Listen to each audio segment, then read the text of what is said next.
Good afternoon, everyone. Welcome to all of you here in the Robert F. Kidd Library to our latest event in the ongoing Little Kanawha reading series, the first one of the spring semester. And welcome to all of you out there in cyberspace watching this in the future via our YouTube video archive. As you may or may not know, the Little Kanawha Reading Series is a collaboration between the Department of Language and Literature, the Department of Social Science, and the Robert F. Kidd Library. Its mission is to provide a showcase for a diversity of literary forms and voices in order to acknowledge and enrich the cultural heritage of Appalachia and the communities in the Little Kanawha River. We have a wonderful reader for this evening. I'm very much looking forward to it. But first, I'm going to pass the mic to GSU's very own Dr. Bob Hutton, who will introduce our featured reader. So please join me in welcoming to the mic Dr. Bob Hutton. Thank you, John. Welcome, sir. It was, I don't know, sometime last year when the discussion got started as to what new authors do we need for this series? And someone brought up, you know, we do need people who are actually writing 21st century novels and other forms of literature. And Rob's really one of the first people, maybe the first person I thought of for reasons that I'm going to mention in a moment. But first off, it gives me great pleasure that Rob Gipe was willing to show up tonight.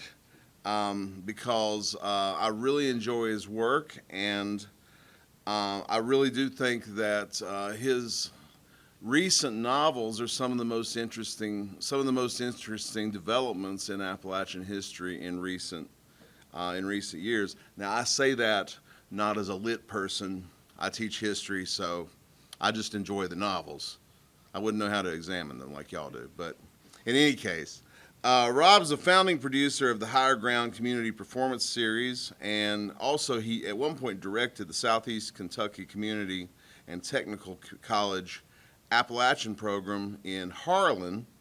And was that basically the same time you were also director of the Appalachian program in Cumberland?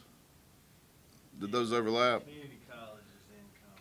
Yes, all right. One's in Harlan, one's in Cumberland, and if you know southeastern Kentucky, they're not too far apart from each other. But his first published fiction was in the journal Appalachian Heritage, which we have volumes of right here in this library, if I'm not mistaken. Also, he later won the 2015 Weatherford Award for fiction. There's 3 different Weatherfords. He won the one for fiction for Outstanding Appalachian Novel for his first novel, which is entitled Trampoline. Which, if it was the 2015 award, I'm assuming you published it in 2014. It was actually given out in 2016. Okay, well, my information is, I got you. My information is way off. Into the publisher in 2014. Well, so much for my assumption. It's a general area. Anyway, his second novel was published in 2018. And it's entitled Weedeater. And after the completion of the trilogy, with this most recent novel, 2021's Pop, he was awarded the Judy Gaines Young Book Award for the collective trilogy of the 3. And I should also mention, he and I met when he was one of the contributors to Appalachian Reckoning, which came out in 2019. And we got to share a stage that night, and we had a really good time. And that, of course, was, for those of y'all who aren't familiar, that was a number of Appalachian writers' response to that J.D. Vance guy. So we've got the Vance book here in the library, and we've got Appalachian Reckoning here in the library, too. Read them both. Make your own decision. One way or the other, though. Pardon? They're in my office. They're actually in Dr. Chapman's office at the moment, so you'll have to wait till he's done with both of them, apparently. In any case, I had said tonight he'll be reading from, and I'd forgotten to find out what he'll be reading from, so I will let Rob tell you about that himself. So please help me in welcoming Rob Gipe to the lectern. Thank you.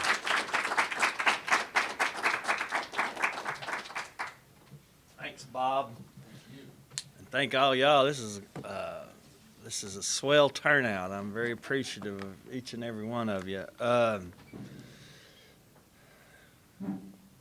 It's a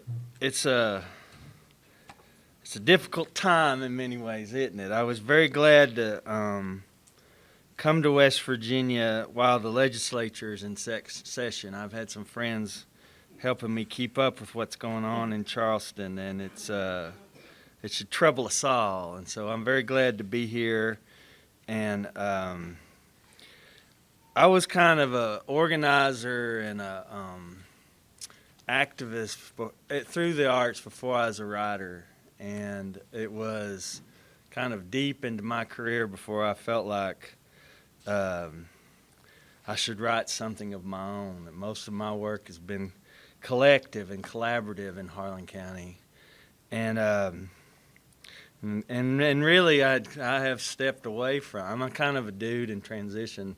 I'd stepped away from this kind of individualized work, but I'm super glad to be here today with you guys and be here in West Virginia, a state that I just as a place that's like artistic as a way of life. I think West Virginia is pretty damn good state, and I've been really disturbed by what I've been hearing about this kind of anti-trans legislation, and I think it's extremely important for us to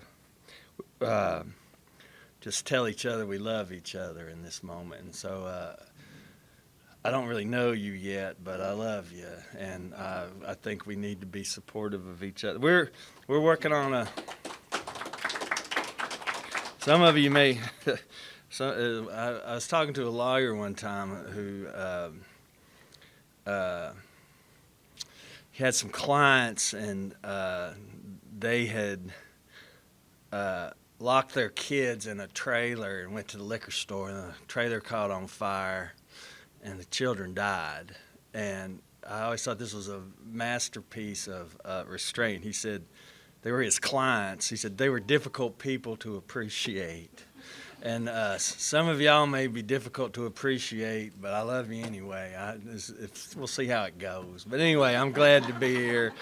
And so we're working on a play in our community right now, and it's about how the arts can help the community be healthier. We're working with community health clinics in the creation of this work, and our framing question is, how do we take care of each other? And so I think I'm really happy to be. I've retired out of the community college, and so that's another transition, is like figuring out how to hand off your work to somebody, to another generation, and be a mentor but not be a dick. And so I'm in the middle of that right now too, and so I'll give you some email addresses if you want to see how I'm doing. Let other people speak for that. But I'm very happy to be here. We're one of the projects I've gotten into since I've kind of stopped going to the college every day is we're renovating a old department store in downtown Harlan, and it's been a mess because there's like the whole city of Harlan. It's like Atlantis. It floats on water. There's all these creeks and stuff running under the place, and so this building floods just when it barely rains if you don't keep a pump going. So I'm having to learn all about that. I'm just excited because I've had to. This is the first day I could wear my good pants in like a month, because I've been going down there every day and mucking around in this basement. I was just so excited to wear. These are my kind of dark. They got a little elastic in them. They're kind of the moment. But anyway, so yesterday I was coming out of that basement, and the steps caved in on me because they were rotten. And I don't know. See, like I'm working with all these guys that have been, laid off from the coal mines, and so they're super safety conscious, and so they were like hanging on to the edge, and I went down the middle and fell, and I should have been dead, because when I fell backwards, landed on my shoulders on all this rotten wood with rusty nails, and it was like I realized this before I retired. I could stop referring to Pulp Fiction because nobody watches that anymore. Or if that, but in that movie, these Samuel L. Jackson, John Travolta go to assassinate these people who have failed to return the money that was expected of them for selling drugs for John Travolta and Samuel L. Jackson's boss. And so when they go in, they have somebody on the inside, and so they're going to kill these guys. But then someone comes out from the back room and just blasts them full of bullets, but none of the bullets hit them. They pass by them. And it leads to a religious conversion of a kind for Samuel L. Jackson. And that's me right now. It's like I should have been just punctured all over with rusty nails, and I'm not. And now I'm here, and this is awesome. Y'all are super cool looking, and so anyway, I'm playing with. Tell people that happened. Huh? I'm glad I didn't have to tell people that happened. Yeah, no, I'm playing with house money. Yeah, so we're whatever y'all want to do today, I'm glad to do it. It's like, like when my mom had the mumps. Her aunt Hazel was taking care of her, and she was a phys ed major. She went to college, and she said, "Barbara, what can I do for you to make you feel better?" And my mom said, "Well, stand." This is my mom's a little kid. Just go stand on your head, which I think is a great prescription. If I had the mumps, I'd love to see my Aunt Hazel stand on her head. But anyway, so that's what she did. So if y'all want me to stand on my head, I might need some help, but I'm glad to do it. I'm just glad to be here.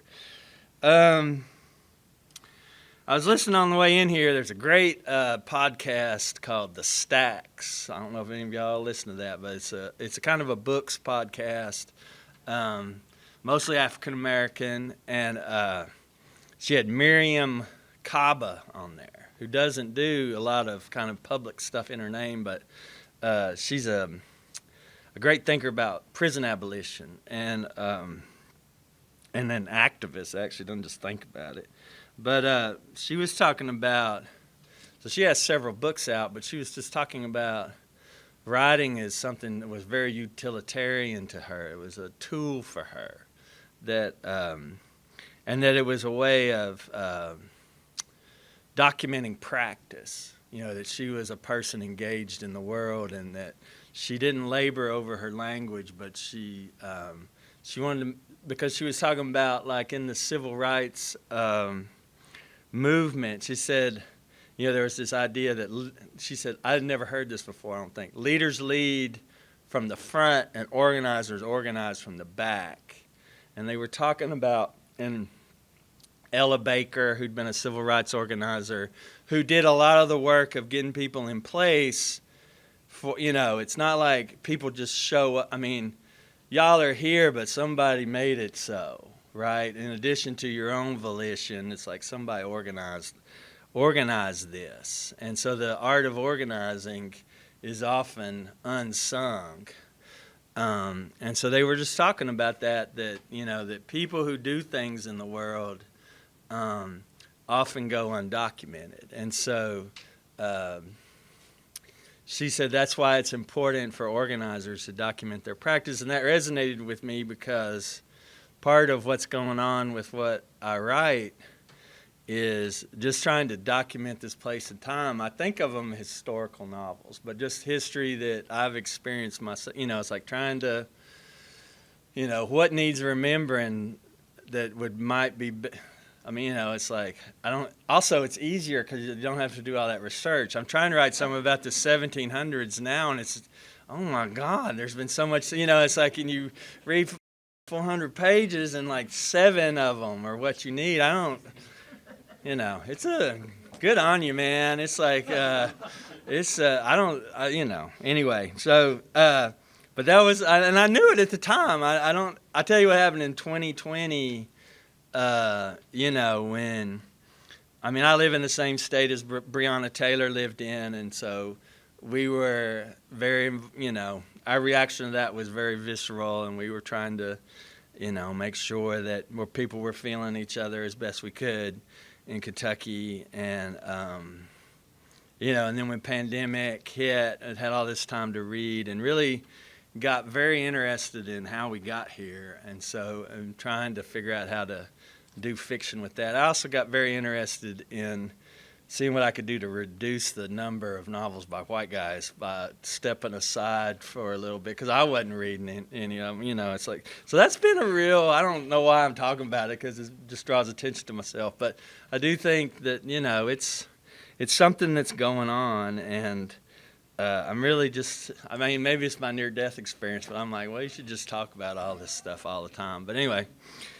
y'all have any, I meant to ask, it's easy to say you love someone. Is anyone dealing with anything right now that I should know about, that I should just really not talk about, or, just be careful? So if anyone would like to say, please don't, tell any jokes about basketball or whatever, because I just got cut from the team. I don't know. It occurred to me I have never done that. Just say, is there anything I should be nice about? Because I'm just up here winging it, as you obviously can tell. Then I had to remind myself, give a legit pause before you move on, right? Because people will ask you hard questions and then just blow you off and not let you answer. So,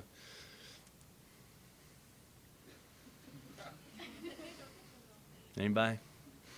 All right. Well, you can later, at any time that you're glad to. I'm glad for you to say something. All right, so blah, blah, blah. So this book turned it in March 2020. So it is it is right before the end of life as we knew it before the pandemic. And so, and the period it covers is right up to the 2016 election. I think it ends on Old Christmas, on Epiphany 2017. So, anyway, I'll just start reading. I think that it's a book about. I've been a professional Appalachian now since 1989. That's when I went to work for Appleshop.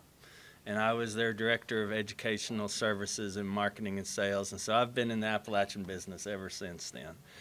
And when I started, the people who were mentoring me had been in the first Appalachian Studies classes, had taught the first Appalachian Studies classes. Then when I started teaching at the community college, my students could, on a daily basis, talk to somebody who had a living memory of when coal mining came to Harlan County, right? That they were, if that's a beginning for Appalachian history, one beginning for Appalachian history, that they had living memory of that, and had seen there come to be all these academically based defenders of the culture. And that it all, and then were, children of the 60s and 70s, a lot of them. But by the time I quit, almost all of that was especially that about, having living memory of the beginning of coal mining in Harlan County for my community college students, that wasn't true anymore. And the internet and social media had changed a lot of the tools. And so this book was a lot about about the end of one way of being Appalachian and maybe another one coming on, in terms of activism and organizing and doing stuff to change things. But anyway, so this woman was telling a story about when she was 15 in my first novel. And then in the second novel, she was having a real hard time in her 20s or early 30s. I forget how old she was. But by the third novel, she's sharing the narration with her daughter, who's now 15. And so her mom had OD'd and died in the early days of OxyContin. And then, and now she's having a hard time. And so the third novel's kind of about what's the daughter's path going to be. And so she's into all this new exciting stuff that that I was excited about for the younger people. She's real into kind of entrepreneurship and kind of Appalachian foodie businesses. Like, it's called Pop. She starts her own soda pop using Appalachian flora to flavor it, and she's just optimistic, which, you know, it's hard for old people to be. We just are bad at it. But anyway, so this is a chapter called and also, so this one of the kind of historical. I always like to have something that's going to be historical. But the Charleston water crisis was one of the things that I wrote about, because I grew up in Kingsport, Tennessee, which is where Eastman Chemical is, which is who manufactured the chemical that spilled into the Kanawha River. And so I had my little people connected. But anyway, so this is the older woman, Dawn, talking. This chapter's called Louisa Throws Open My Used to Be Box. Friend that, I'll tell you where that came from. Whenever he'd get drunk, he'd call my friend Debbie and propose to her. And they hadn't they hadn't lived in the same place in about 20 years. And he would just say, Debbie, I just got drunk and I got my used to be box and I tried not to call you, but I just think about all the good times we had, and so I needed to talk to you. Will you marry me? And then she's like, no, Jeff, I won't marry you. I've never married you. You know, it's like, but I just love the concept of the used to be box, of who you were back before, and you find something. All right, here it comes. Dawn's talking. You remember Louisa Fisdale, I reckon. She's an orange-headed woman come to live in Kingsport after the water got messed up in West Virginia. One Thursday night in April, she showed up at the trailer packing a bottle of bourbon and a 100-watt smile and said she wanted to talk. I let her in, and she laid out what was happening to her and her friends in West Virginia. That's when I really started to understand what was going on and why they'd had to leave. The short version of her long story goes like this. In January 2014, 14,000 gallons of a chemical called MC50 spilled. That's not the real name of the chemical, but it's a tribute to the band MC5. Spilled into the Elk and Kanawha rivers in Charleston, West Virginia. The chemical used in coal processing caused intense belly aches and considerable puking fever and nasty rashes in thousands of people who came into contact with it. MC50, which come from George Chemical, was a new thing, a byproduct of making another chemical. It was little understood, not much regulated. When MC50 got in the Charleston water system and started coming out of people's faucets and showers, there was panic. There was runs on bottled water and conflicting instructions from the water company and public health officials about what to do. Within hours of the spill, hundreds of thousands of lives were turned upside down. Schools closed, restaurants shut down. People had to move out of their homes, find someplace else to take a bath and wash their clothes with no idea when they was going home. And that went on for months. George Chemical was manufacturing and selling MC50 to this outfit called Patriot Industries, who stored it in tanks on the banks of the Elk River in Charleston. Patriot mixed the MC50 with other chemicals and sold it to coal companies. The coal companies used the mix. Patriot sold them to recover more coal from the washing process. The MC50 made tiny particles of coal float to the top of the water, to the washer, making it easier to skim off and sell, which is why they call it coal float. Coal float helped the companies lose less coal and process it and helped them make more profit. George Chemical knew MC50 corroded carbon steel tanks like Patriot was using to store MC50, so they required stainless steel tanks. After years of storage in carbon steel, MC50 corroded the tank it's stored in, and tens of thousands of gallons spilled into the Elk River, which flowed into the canal near the intake for West Virginia USA's water company's treatment plant. That intake's the only intake for the water system serving Charleston and the surrounding area. West Virginia USA is a private company, and they contract with the city to provide water to its residents. Louisa and her friends organized community meetings. The main companies they wanted answers from were West Virginia USA, George Chemical, and Patriot Industries. Louisa and her friends wanted four things. They wanted to know what happened. They wanted to know what the risks were. They wanted to know what the community should do. And they wanted justice for the people who'd been hurt by the spill. Justice included both damages paid to the injured and punishment for wrongdoing and neglect. Louisa and them had been 2 years chasing I wouldn't have used punishment now, I'd have used accountability. Louisa and them had been 2 years chasing their goals. She and a group of citizens, many if not most of them women, and some rumpled non-profit do-gooder Toyota driving lawyers, had been calling for hearings where the people could ask in public forums what happened, have public talk about the best water system for the city would be, and explore whether or not it's in the public interest for the city's water to be managed by a private company. Louisa and them pressured the Public Service Commission to investigate West Virginia USA's practices. Why was there only one intake? Why didn't West Virginia USA shut down the intake when they first knew massive amounts of MC50 was going into people's water? Eventually, a bunch of people filed lawsuits against Patriot and Georgia Chemical and the water company. Eventually, lawyers began to pile those lawsuits into one big lawsuit. And after that happened, the settlement discussion was about hundreds of millions of dollars. When that happened, lawyers wanting to help Louisa and them started coming in from out of town in Jags and Teslas and starchy shirts and sharp shoots and shiny pointy shoes. Lawyer noses smelling blood on the water. Blood smelled like money. Louisa laid all that out for me while sitting at my kitchen table, hitting that brown party liquor out of those sunflower drinking glasses I'd brought into Kingsport from Mama's. When she got done laying it out, I started crying. She asked why, and I told her that what she was doing reminded me of what I got into with my mama when I was in high school. Louisa asked, did I do anything like that anymore? And I shook my head no. And she said, well, everybody needs a break from saving the world. And I said, I ain't done shit for 10 years. And Louisa said, well, you raised a wonderful daughter. And I said, that ain't much my doing. She said, well, you don't seem to have screwed her up anyway. That's better than some.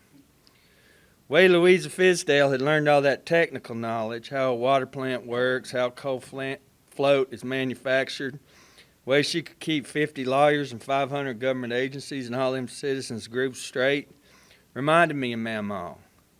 Way she was so sure the fight was worth it made me want to hug my little Mamaw, wipe her mouth one more time of the fudge brownie crumbs hanging there at a community strategy meeting like she used to go to in the basement of the Kennard County Public Library. Too intent on listening to how we were going to file a motion to stop a coal mine because their settlement ponds weren't right, or hadn't done their bat studies right, or wasn't blasting right, to fool with wiping brownie crumbs off her mouth. Worst of all was Louisa reminded me how much love had been in me, and how my grief and fear had corroded my love tank and drained my love away, sure as that MC50 had corroded them carbon steel tanks on the banks of the Elk. Anyway, Louisa talked about the water, but also about the sharky ways of the big-time lawyers and the legislator and the governor.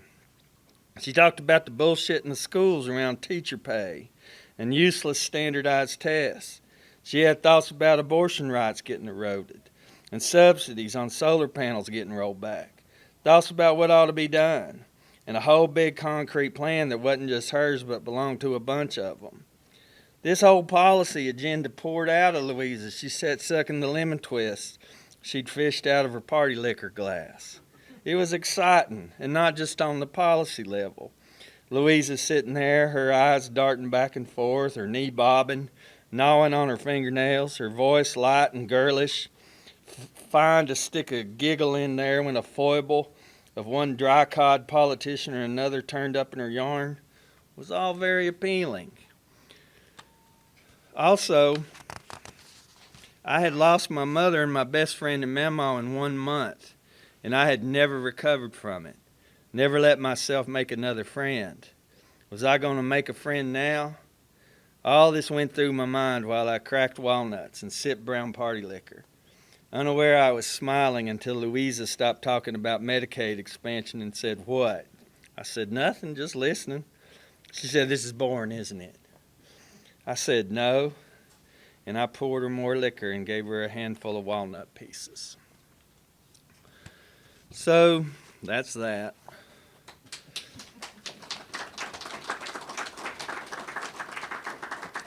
So a lot of other stuff happens. So the other narrator is Don's uncle. So he's in the generation before that. He'd be my age. And so Dawn's like she's in her late 30s, and then her daughter's in her 30s, and her daughter's 15. So anyway, so Hubert, he's living with this woman named Tildy, and she's sick. And then Nicolette has a dissociative experience and goes time traveling during a Halloween party. And so that chapter's, and she ends up in a tree. Anyway, so I read that, and then they go to the hospital. Let's see how that. This is also a Dawn chapter. This one's called Tildy Sets Us Straight. When we got to the college, June and Pinky and Marla were walking. These are her soda pop making buds. Went urgent walking up and down the halls, in and out of the different buildings, looking for Nicolette. That's the daughter. That's the dad. Willett fell right in with them, and I walked out the back of the art building into the darkness. The stars out, the moon gone. Dead of night. I climbed the hillside lit by a strip job on the ridge above. I followed the hoot of an owl deeper into the woods, and I searched the treetops as I walked. Nicolette sat sleeping in the fork of a tree trunk, 15 feet off the ground. She looked like a baby panther. I threw walnuts at her, but she slept on. I sat against the base of a tree and looked up at her. My panther daughter was so cool to look at, so cool to think about. My mother had been bad to climb trees. And I broke when Mama and Memo and my best friend Evie left me all at once. I wouldn't let anyone in there after they were gone. I encased myself in jelly, packed myself in a mentholatum. I said, hey, wake up, but don't fall. And Nicolette come awake and swung down out of the tree easy as a monkey. Hugged me tighter than I'd ever been hugged. And I said, what are you doing up there? She said, I passed out again. I went on a journey. I said, did you bring me anything? And she smiled and her eyes got big, and then she puked so hard it hit the ground and bounced middle ways up our shins. She puked 7 or 8 good heaves before slowing. And by then, the rest of them were there. Nicolette fell to her hands and knees and went back to puking. June on one side of her Daddy on the other, crouched like baseball catchers. They patted on her. The strip job up above blew a siren before they set off a shot, before they blasted. You'd hear it while you were sitting in your class at the community college, that close to people. You could see a little line of glow on the ridgeline separating the dark of the hillside from the dark of the sky. A seam in the darkness, never out of the woods. Nicolette finished throwing up, and she stood up and pitched forward and caught her hands on her knees, and she spat, and she straightened up and said, y'all are alive. In her dream visions, she kind of killed them all. And Pinky, against her own will, Pinky handed her a pop, and she drank some and spit it out. She wrapped Pinky up in a hug, then Marla. Then one by one, Nicolette hugged the rest of us. She said, what are y'all doing? And Marla said, hunting for you. And Willett hugged Nicolette again, wouldn't let go of her, just kept hugging, kept saying, I love you so much. Nicolette said, how long have I been gone? Is it Thanksgiving yet? And Marla said, it's still Halloween, you idiot. And Willett said, well, it's technically the day after Halloween. And Pinky said, why were you in a tree? And Nicolette started to answer, but then she passed out, face first on the ground. And we took her to the ER. All of us went. And when we got there, first people we saw was Hubert. That's their uncle. And Lola Dart. That's another story. And Lola's little boy. And the doctor scanned Nicolette's head and didn't see nothing wrong with her. They were ready to send us home when Tildy started hollering for us. They didn't want to let us see her, and Tildy hollered, God damn it, I'm about to die, and I want to see Nicolette, and then I want to see Dawn. So Nicolette went in Tildy's room, and I stood by the door to listen. Tildy looked flattened down and lost in the bed covers, and she said, Nicolette, I want you to listen to me. I said, don't you wait on nobody to do nothing for you. Nicolette said, okay, Tildy. And Tildy said, And don't you let nobody tell you how to do it. You do it your way. Nicolette said, I will, Tildy. Tildy said, no matter what it costs you. And Nicolette said, okay, Tildy. And Tildy said, send your mother in here. And I waited for Nicolette to come out before I went in. And Tildy said, come here, you. And I stepped to the bed rail. And she said, don't you take care of Hubert. You let him fend for himself. You wasn't put on this earth to take care of him. And I was crying again. I said, you're awful bossy, aren't you? And she said, you are the strong one. But don't give your strength away. Don't give your strength away. You keep it. I said, okay, Tildy. She said, you hear me? I said, I hear you. She said, get Nicolette back in here. And when we were both there, Tildy said, I don't talk about myself. But I'm going to tell you something, and I'm going to tell you why I told you. And I want you to listen. You hear me? We said, yes, Tildy. And she said, I was raised a boy. Little boy named Tilden Sykes. But from the time I was 9 years old, all I ever wanted to be was a mamaw. I wanted to be an old woman in the kitchen, in the garden, talking to children, helping them find their way. That's all I wanted. And Tildy took her hand out from under the cover and she laid it on the bed rail. And Nicolette lay her hand over Tildy's, and I put mine on her shoulder. Tildy said, I didn't think I was ever going to get it, but you young'uns let me have that for a while, and I'm obliged to you. And Nicolette bent down and kissed Tildy's hands, and Tildy said, I admired your Mamaw Cora so much. You don't know how I admired her. I grew up watching her fight for what's right, not caring whose face she got up in. Cora was fearless. I said, Mamaw was amazing. And Tildy said, I couldn't be that. I spent my life laying low, hiding, letting other people fight my battles. I didn't stand up. I made different choices. And Tildy turned loose of Nicolette's hand and she wiped her eyes. And Tildy said, I wish I was going up there to help you make, I wish I was going to be there to help you make your choices. And I pulled her covers up and said, Tildy. And Tildy said, y'all leave me alone. I love you. And me and Nicolette hugged Tildy's neck and told her we loved her. And we all got tears on each other's clothes and faces. And when we left her room, Hubert went in. And we got out in the waiting room, and Lola Dart come up to Nicolette and took a stack of greasy index cards out of her coat pocket. She handed them to Nicolette. It was my Mamaw Jewel's recipe cards. And Lola said, Colbert said he took these from you. They'd had to kill Colbert. And a lot of the book is about how hard it is to get rid of a body. And when they got done hugging and crying, me and Nicolette went outside and bummed the smoke off a patient standing out there with his IV. We walked across to the Tractor Supply parking lot, and Hubert came out and stood with us. I said, is she gone? And he said, I reckon so. And Nicolette sniffed, and so Hubert and Tildy had been living together in partnership. And Hubert said she had to tell you something. And I said she did. And Hubert nodded and smoked, and it had got colder. And Hubert said, you got anything you want to say to me? And Hubert's her uncle. And he said, and Don said, I love you. He said, you're just used to me. And I said, pretty much what love is, I reckon. And he dropped his butt and stubbed it out with the toe of his boot. And Nicolette said, Lola Dart had my recipe cards. And an ambulance and a cop car pulled up to the ER, lights all flashing. And Hubert said, Tildy told me she did, and told me to make sure you knew how to use them. That's the end of that part.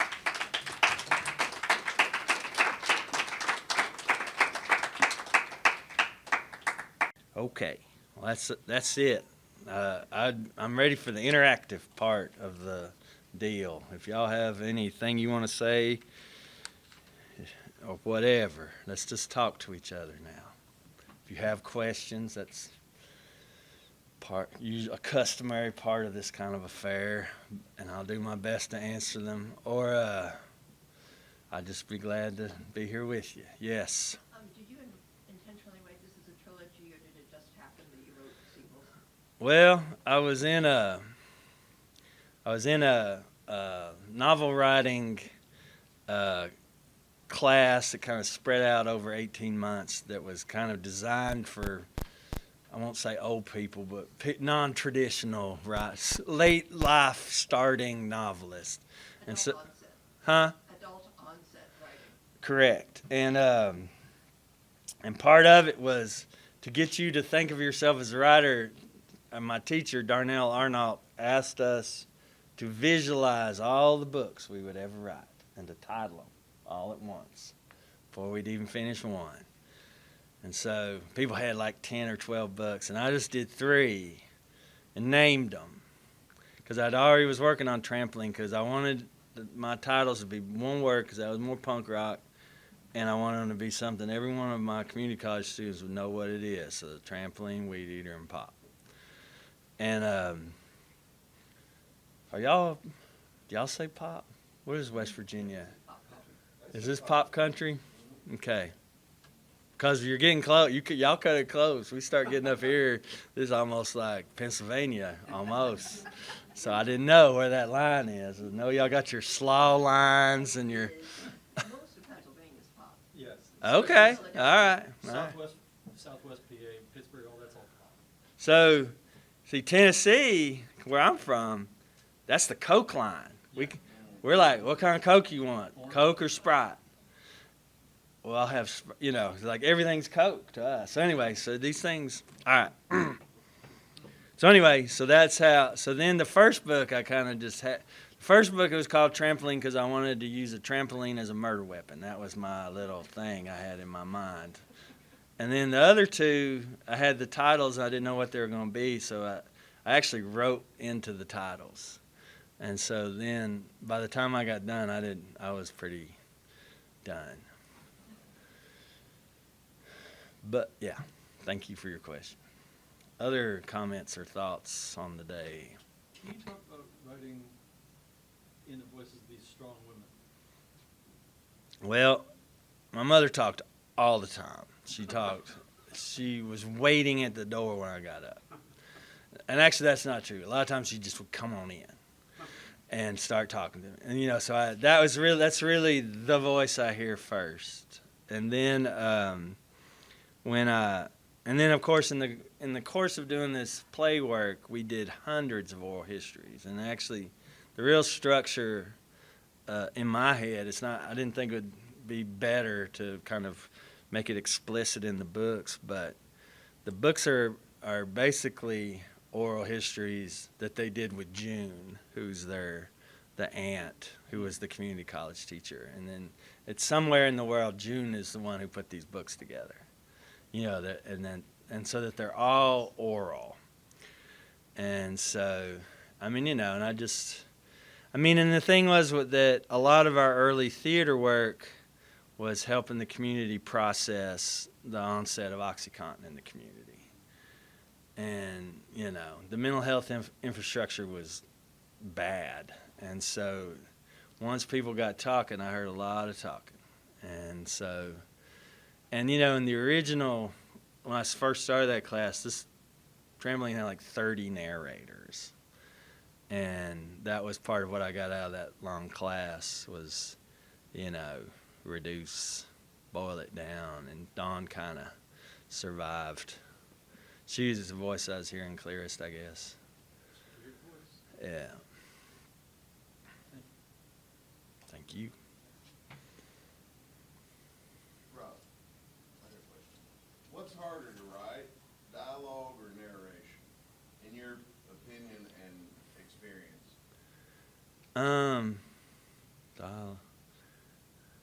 Well, in many ways, a lot of times I don't think of them as separate. With the first person narrator, that if you're thinking of in everything I've done so far is first person. And so that really narrows the divide. This is getting kind of technical, but it narrows the divide between dialogue and narration because you're into a space that's kind of storytelling, which is it's just talking, right? And so so a lot of times what the parts that seem narrative were dialogue that I've taken because everybody's always telling somebody's story in these books, and really that was a lot of the fun of it for me, was as a person who was thinking about storytelling and presentation and what is writing, that this is the kind of question I hope we'd be all talking about. It's like, and then because then another thing that a lot of us know a lot about, either by choice or against our will, is preaching, right? It's like that's another narrative or oral expository form, which is also takes place at podiums and stuff, and how not to preach. One of my favorite things about good mountain talk is that it's so explicitly unpreachy, so self-consciously unpreachy, and so to celebrate that, because there's so much preachiness, right? And I miss that. I mean, I just don't know I don't know what's happened to people. People have lost their mind. It's like when I came to this area, or to the Eastern Kentucky and West Virginia, it's like one of the things that was so striking is that there were so many people who are willing to think openly about so many things and consider that, and related it to nature and just what happened, that led up to 2016 and has been going on since. It's like mountaineers are always free. How are they going to reconcile what they're doing in Charleston now with that, as they're taking away so many freedom? Anyway, that got preachy real fast, didn't it? All I had to do was summon up the demon preacher, and I started preaching. But anyway, so you know what I'm saying? I mean, the answer to your question is, this is all just a big meditation on talk versus writing, but I never thought about that before. Yeah. Writing narration gets around writing narration as dialogue gets around the problem of having to write narration, which sounds like it's harder than dialogue. Right. And then the other thing that I had never read that all that exposition, and like that just sounded so. I can't believe I started with. I'm reading it and I'm like, I can't believe I started with this. This is it's so dry. I was trying to really boil down a bunch of research. Making that interesting, I'm not sure. I don't know. I thought that was a bit of a failure, but I think it was necessary. I mean, and one of my motivating things of doing this is that somebody said when I just was thinking about doing a novel, that you couldn't write a novel that would be good and dramatic about activism. And I just thought that was utter bullshit. And have really that was really one of the things I was dedicated to, was for better or worse that this was going to be a celebration of the activist life. I mean, if y'all have read, some of y'all probably know Carter Sickles' work. His first novel was about West Virginia, or set in West Virginia. The second one set in Southern Ohio. And they made a movie out of The Evening Hour, which was an opioid, it was about opioids, and it was also about strip mining. And they made a movie about it and shot it in Harlan, and we were a part of the production. And they cut out all the environmental stuff and turned it into kind of a crime, a noir. And it was good. There were a lot of good things about it. But it's just like that nobody wants to get into all that stuff. And I just think that it kind of goes back to the Miriam Kaba thing about organizers are so self-effacing and take themselves out of the picture because it's about the movement, it's about the goal, that their work gets erased all the time.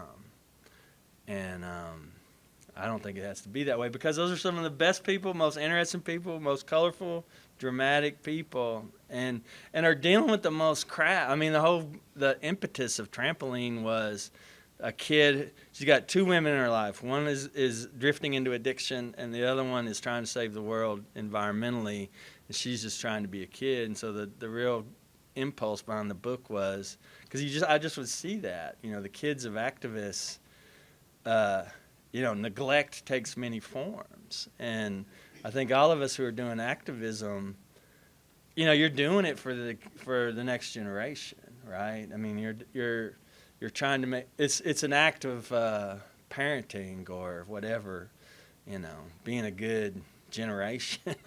That sounds weird, but being a good generation by trying to do something for the next generation. But on the micro level, sometimes that's hard on the kids. But anyway, I think that's a pretty damn dramatic place to start a novel. I don't know what y'all think. But anyway. I've kind of got a two-part question. Basically, what have you heard from either critics or just anyone in general? What is something that you've heard that you're like, that's exactly what I was going for, that's what they got from it? And then the other thing would be, what have you heard that surprised you? That you were like, I never thought that someone would get that from my work. Anything come to mind? Well,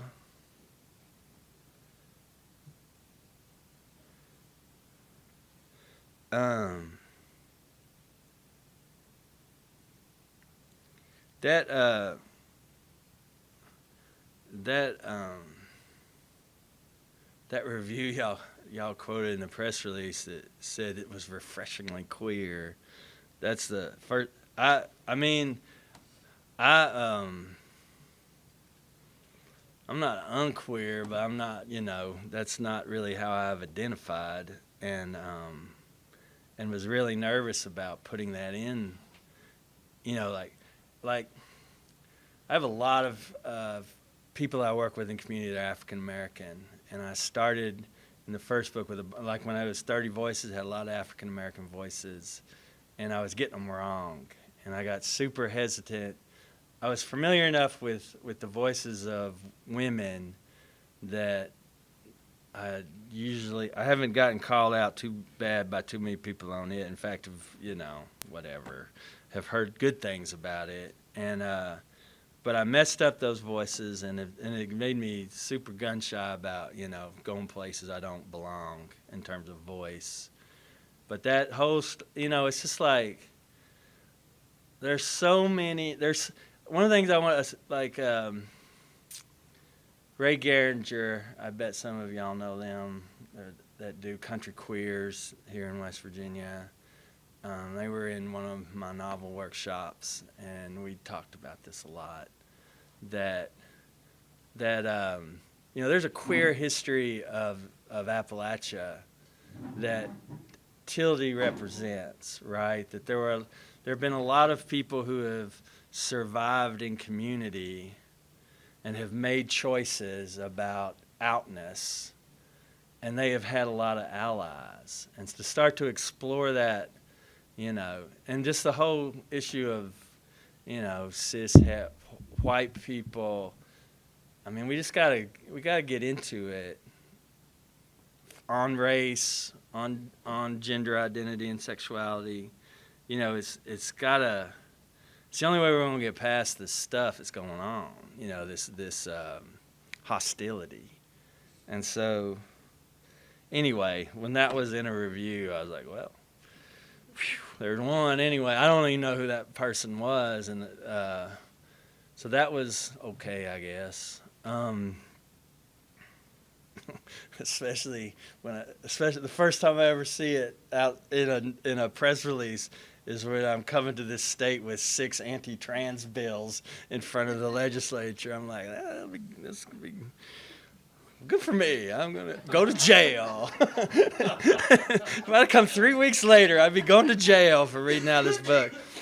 And, but I mean, but the thing is, I don't even want to talk about, me feeling good about it. Because this, it's about the work. It's about, this us taking care of each other. I forget the other part, but it was being surprised what somebody got out of it. I'm surprised every time somebody says anything nice. I was always taught you shouldn't write unless you can't not write, and and then you put it out there. And, people are a lot nicer about things than That's always a surprise that people aren't. I just assume everyone that doesn't say anything to me that I know has a copy of the book hates it, and so anyway, you had your hand up. Made me think of another question. But I'm gonna go with my first one anyway. And so I'm reading Trampoline right now, so I have not finished it yet. But it begins with this organizing meeting for Fighting a strip mine permit extension. organizing as a sort of collective action, right? And so I'm really interested to hear that in the third one that you sort of turn towards this issue of sort of entrepreneurship. And I'm kind of wondering how you see. I have reasons that I'm interested in this sort of trajectory, just in Appalachian history, from a sort of collective to entrepreneurship. Yeah. Entrepreneurship. So, was that part of the sort of arc that you were imagining as part of the trilogy, or is that just sort of something that came up? And any thoughts on this sort of relationship between collective action and entrepreneurship? Well, I mean, and this gets back into the one generation has to be careful about how they talk about what the other generation thinks is important, because I'm a child of the 80s, so, I graduated high school in 81, so I was never hippie. And my parents weren't hippie, it's like, and so, but when I got to Apple Shop, at the kind of bottom of a lot of the work they're doing is it's anti-capitalist, that in the end, it's just like, this is not at some level, this is not a reformable system. That even their work in film and whatever that was about traditional culture, a lot of that, the undercurrent of it is like, this is anti-capitalist too. That this is about a time before money. Well, this was a time when money had a different place in people's lives and communities, and when people, they had not completely bought into some capitalist idea of what a work ethic is. And so I have a lot of thoughts about, particularly because I've been so involved in nonprofits, all this grant money going into what are essentially capitalist enterprises, private enterprises. And I get that there's, that people of good intention who can't stand the oppression that our money system has created here to this point would be trying to do it in a better way, and maybe things will be better. But there's a lot of me that sees that as capitalism winning, and so then that becomes another thing of like, well, this is what you learn. It takes a minute when you're transitioning from being young to old, is that you gotta let people do their thing. You gotta let now be now, but at the same time, you have to find ways to say the things that you think are important, because some things are worth. Sometimes old people are cool. Sometimes they have things that I loved hanging around old people, and so does that kind of get at? Yeah, no, absolutely. It makes me very excited to read the rest of the trilogy, actually. Well, good. Well, they're on I sale. already like it. I started enjoying the first one, but that gives me even more impetus to actually not wait to finish reading. Well, on a related anti-capitalist note, they are on sale. for a barely covering expenses price. But any young fellers have anything to say over here? Yes. I don't want to wear you out, but you have time for maybe one more question? I don't care. Speaking I'm here of, for the night. young folks here, I happen to know that there's some young and up-and-coming writers here. So any advice you might have for them? Don't do it. Well, that basic advice is that don't write if you can't not write. That's pretty good, because it does a couple things that,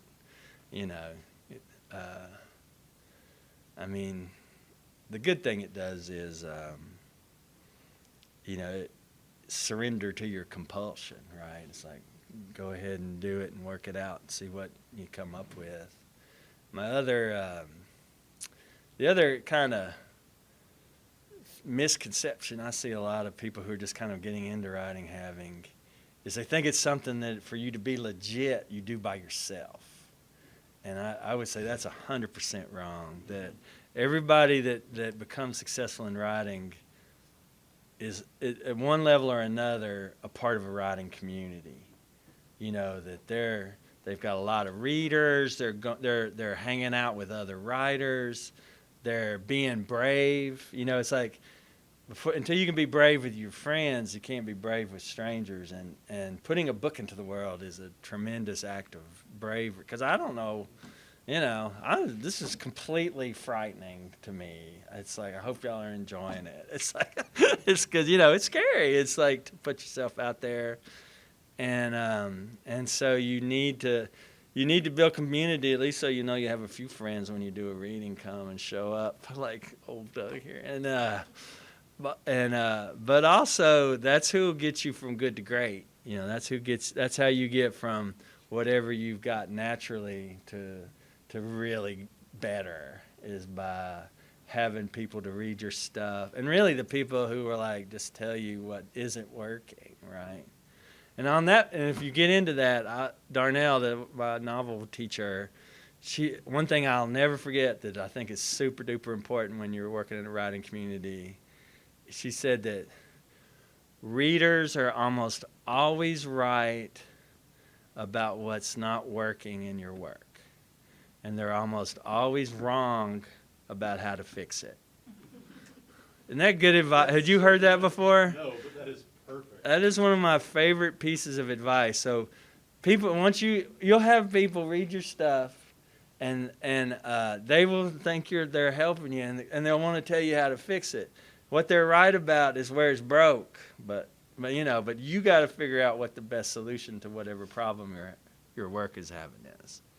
You can listen to them, but you don't have to do what anybody says.